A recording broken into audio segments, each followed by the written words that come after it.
வணக்கம். கடையில் காதை ஊசி வாங்க தெரியுங்களா?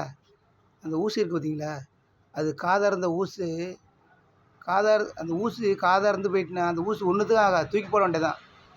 அந்த ஊசி ஒன்றுத்துக்கும் ஆகாது, தூக்கி போட வேண்டியது. அதுமாரி தான் நம்ம மனுஷன் அப்படி தான்.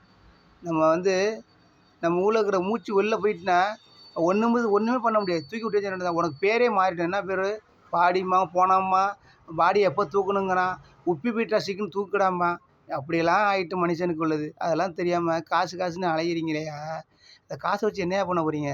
எத்தனை மக்கள் பஸ் ஸ்டாண்டில் சோறு இல்லாமல், பஸ் ஸ்டாண்டில் சாப்பாடு இல்லாமல் பஸ் ஸ்டாண்ட் தெரியும், படுத்துருக்காங்க தெரியுங்கம்மா? அதெல்லாம் ஒரு நாள் யோசிச்சு பாருங்கய்யா. காசை வச்சு ஒன்றுக்கு ஒன்று எடுத்துகிட்டு போகிறதில்ல. உன் கோமணம் கூட வராது. சித்தினா உன் கோமணம் கூட வராதுய்யா. நீ செய்கிற பாவம் புண்ணியம் மட்டும் தான் கூட வரும், வேறு எதுவுமே வராது. அதனால் இருக்கிறத எல்லா காசையும் வச்சு ஒன்றும் பண்ண போகிறதில்ல. எத்தனை மக்கள் சாப்பாடு இல்லாமல், எத்தனை மக்கள் படிப்பு எல்லாம், எத்தனை மக்கள் படிப்பு தெரிஞ்சும், படிக்க தெரிஞ்சும் காசு இல்லாமல் படிக்காமல் எத்தனை மக்கள் தெரியுமா வீட்டில் ஆடு மாடு மேய்க்குது? அதெல்லாம் ஒவ்வொருத்தரும் நினச்சி பாருங்கள். எத்தனை அரசியல்வாதி காசு வச்சுருக்கான் தெரியுமா? அந்த காசு வச்சு என்ன பண்ண போகிறீங்க? அவன் செத்த பிறகு அந்த காசெல்லாம் எடுத்து போக முடியாது. நீ நல்லா நிம்மதியாக தூங்குனா காசு இல்லாமல், காசு எல்லோரும் செஞ்சு விட்டு நிம்மதியாக காசு இல்லாமல் தூங்கி பாரு, கண்டிப்பாக தூக்கம் வரும். ஆனால் காசு வச்சு தான் ஒரு நிமிஷமும் தூங்க முடியாது உன்னால். உன்னால் தூங்குறதுக்கு நிம்மதி இல்லாத போயிடுவேன். காசை வச்சு ஒன்றுமே பண்ண முடியாது. அதனால் ஒவ்வொருத்தரும் சொல்கிறேன், உணர்ந்து பாருங்கள். இந்த மூர்த்தி சொல்கிறான், நான் உங்களுக்கு தன வணங்கி கேட்குறேன். காசை வச்சு ஒன்றும் யாரும் எடுத்து போகிறதில்ல.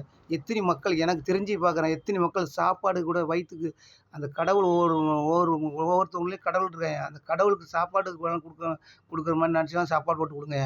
காசை வச்சு ஒன்றும் எடுத்துகிட்டு போகிறது இல்லையா?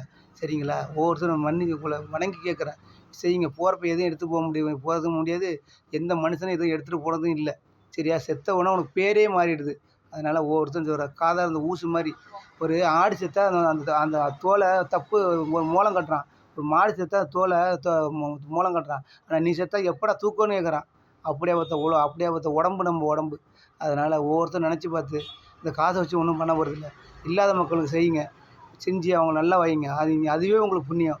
சரிங்களா? போகும்போது சொல்லுவோம், கவிஞர் கண்ணதாசன் பாடியிருக்காரு. ஆனால் அவரை நான் பார்த்ததே இல்லை. பட் அந்த வயசு இல்லை எனக்கு. ஆனால் அவன் சொல்லி என்ன சொல்லியிருக்காரு, வீடு வரை உறவு, வீதி வரை மனைவி, காடு வரை பிள்ளை, கடைசி வரை யாருன்னு கேட்டிருக்காரு. அது சொல்லியிருக்காரான். கடைசி வரை யாருன்னு கேட்குறதுக்கு எனக்கு சொல்கிறதுக்கு எனக்கு தகுதி இல்லைன்னு அவரே சொல்லிட்டாரான். என்ன சொல்லியிருக்காரு, அந்த தகுதி அவருக்கே இல்லையா. அவருக்கு சொல்லியிருக்காரு, அந்த தகுதி எனக்கு இல்லை. அவனுக்கு அது கடைசியில் வர்றது வேறு ஒன்றும் இல்லை. நீ செய்கிற பாவம் புண்ணியம் மட்டும்தான். சரியா? அதுன்னா உன்னோட ஆன்மா 3 தான். சரியா? அடுத்த பிறவிக்கு அதுதான், வேறு ஒன்றுமே இல்லை. அதனால் ஒவ்வொருத்தரும் நினச்சி பாருங்கள். இத்தனை அரசியல்வாதி காசை வச்சுட்டு என்னையா பண்ண போகிறீங்க? ஒன்றுமே கிடையாதுயா. காசு வச்சு ஒன்றும் பண்ண போகிறதில்ல, எதுவும் எடுத்துகிட்டு போகிறதில்ல. யாருக்கும் நம்ம நீ காசை வச்சுக்க வேணாம், சரி வச்சுக்க. இல்லாத மக்களுக்கு சாப்பாடை வாங்கி விடியா. நீ வேறு நீ எடுத்து கொடுக்க வேணாம், காசை கொடுக்க வேணாம், சாப்பாடை வாங்கி விடு. தெரியுமா? எத்தனை மக்கள் படிப்பு தெரிஞ்சு படிக்கிறதுக்கு காசு இல்லாமல் எத்தனை மக்கள் தெரியுமா ஆடு மாடு மேய்க்கு தெரியுமா? அதெல்லாம் உணர்ந்து பாருங்கள். நன்றி, வணக்கம். அடுத்த வீடியோ சந்திப்போம்.